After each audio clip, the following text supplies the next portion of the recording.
High above the clouds, a plane vanished. No distress call, no radar trace, just silence. What followed would become one of the most chilling survival stories in human history. This is the true story of Flight 571, October 13th, 1972.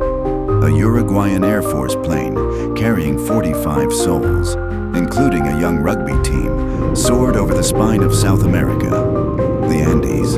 Blinded by storm clouds and trapped by miscalculation, the plane clipped a ridge, tearing apart mid-air and scattering bodies and wreckage across the ice.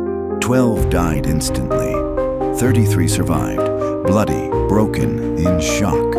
Woke up in a frozen wasteland, with no heat, no food, and no way to call for help. The cold was merciless, but what was coming was worse. The wreckage became their shelter. The nights plunged to minus 30 degrees Celsius. They tore apart seats for insulation, melted snow for water, chewed on leather straps, swallowed toothpaste, just to survive.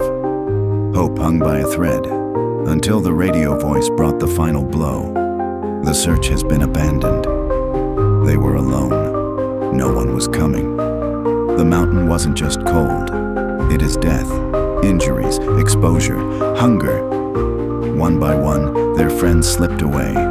Faces they knew since childhood, gone. When the first survivors began to die, from injuries and starvation, the horror of their situation fully sank in.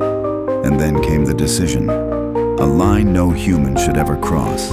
If one dies, their body could feed the others. It went against every moral instinct, every human rule, but this wasn't civilization, this was survival.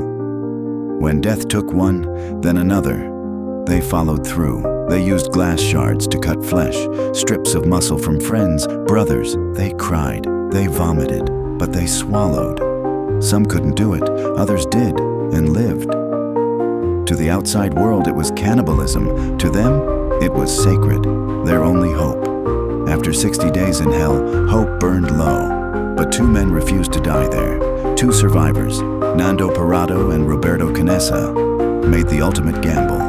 With no gear, no maps, and frost-bitten limbs, they climbed out of the Andes on foot. Mountains stretched endlessly. Each step could be the last. For 10 days, they pushed forward, through blizzards, delirium, and death's shadow, climbed vertical cliffs, slept in the snow.